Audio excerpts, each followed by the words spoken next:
नमस्कार, मैं हूं प्रकाश ओझा और आप देख रहे हैं बुंदेल भास्कर। आज मैं चर्चा करूंगा उत्तर प्रदेश के जनपद हाथरस की। हाथरस जनपद जो पिछले कई वर्षों से यानी कि पिछले 2-3 वर्षों से लगातार चर्चा का विषय बना रहा, चाहे दलित उत्पीड़न को लेकर के हो, चाहे बीते दिनों एक ब्राह्मण परिवार के एक नवयुवक की हत्या को लेकर के हो, या अभी तुरंत यानी कि इसी सप्ताह में घटित एक ऐसी घटना जिसमें 127 लोगों की जानें चली गई। सत्संग भवन में गई जानों का आखिर जिम्मेदार कौन है, इस विषय पर चर्चा करना जरूरी हो गया है, क्योंकि यदि दलितों की उत्पीड़न की बात होती है तो उत्तर प्रदेश के सभी राजनीतिक दल अपनी अपनी राजनीतिक रोटियां सेकने के लिए पूरी तरह से हावी हो जाते हैं और दलित उत्पीड़न की बात करते हैं। सड़कें जाम हो जाती हैं, आगजनी शुरू हो जाती है, सारे सरकारी कार्य बंद हो जाते हैं। दरअसल यूपी के हाथरस में भोले बाबा उर्फ साकार स्वामी उर्फ साकार हरि के खिलाफ अभी तक सरकार ने कोई कार्यवाही नहीं की है, भले ही 127 लोगों की जानें चली गई हैं।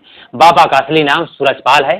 सूरजपाल जो कि उत्तर प्रदेश पुलिस में कुछ दिनों पहले सेवा दे रहे थे और किसी कारण यानी कि उनके ऊपर महिला उत्पीड़न सहित तमाम गंभीर मामले दर्ज होने के कारण उन्होंने उत्तर प्रदेश सेवा से बीआरएस ले लिया था। इसके बाद सूरजपाल ने अपना नाम बदलकर भोले बाबा उर्फ साकार हरिहर का नाम रख लिया। इस नाम के बाद उन्होंने उस बाबा ने सत्संग करना शुरू कर दिया। सत्संग के कारण ही बीते सप्ताह 127 लोगों की जानें चली गईं। लेकिन सवाल यह है कि आखिर इन 127 लोगों की मौतों का जिम्मेदार कौन है? दलितों के नाम पर जो लोग अपनी राजनीतिक रोटियां सेकते थे, जो एक दलित के उत्पीड़न पर पूरा प्रदेश जाम कर देते थे, वो लोग आज चुपचाप घर पर बैठ के टीवी का रिमोट हाथ में लेकर के तमाशा देख रहे हैं। ऐसे लोग आखिर इतनी बड़ी घटना के बाद चुप क्यों है? यह बड़ा सवाल है। क्या सूरजपाल उर्फ भोले बाबा उर्फ साकार हरि दलित है इसलिए ऐसे लोग चुप हैं? क्या सूरजपाल यदि किसी अन्य समुदाय से होता, किसी अन्य जात से होता, तो क्या वो लोग जो आज चुपचाप बैठे हैं, क्या वो आज भी इसी तरह चुप बैठते? यह एक बड़ा सवाल है। हालांकि उत्तर प्रदेश सरकार को इस पर कड़ी कार्रवाई करनी चाहिए और भगदड़ में 127 लोगों की जो मौतें हुई हैं उनके परिवार को न्याय देने का कार्य करना चाहिए। हालांकि एसआईटी जो उत्तर प्रदेश सरकार द्वारा एसआईटी की टीम गठित की गई थी, उस पर भोले बाबा उर्फ हरिहर साकार को क्लीन चिट दे दी गई है।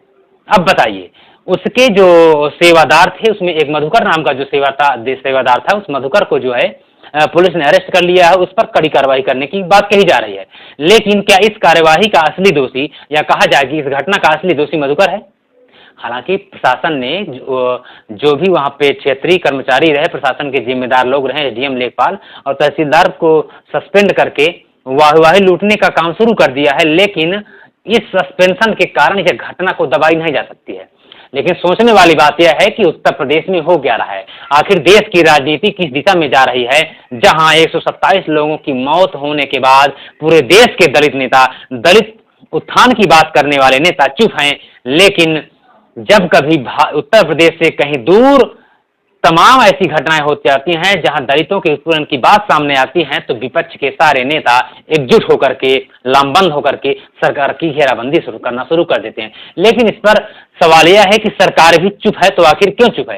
क्या सरकार को उत्तर प्रदेश के हाथरस सहित आसपास के जो पड़ोसी जनपद हैं उन पे हरिहर बाबा उर्फ साकार हरि का जो वोट बैंक है, यानी कहा जाए जो असर है, उससे भय के कारण सरकार अपना हाथ पीछे खींच रही है? क्या वो उस जो राजनीतिक लाभ है वो लाभ लेने के लिए सरकारें उन 127 लोगों को न्याय दिलाने का प्रयास नहीं करेंगी या न्याय दिलाने का कार्य नहीं किया जाएगा? यह एक बड़ा सवाल है। कमेंट बॉक्स में आप अपनी राय जरूर दर्ज कर सकते हैं कि आखिर दलितों की राजनीति करने वाले वास्तव में दलित हितैषी हैं या सिर्फ राजनीतिक लाभ लेने के लिए दलितों की बात करते हैं। नमस्कार, मैं हूं प्रकाश ओझा और मेरे साथ है कैमरामैन आदित्य मिश्रा।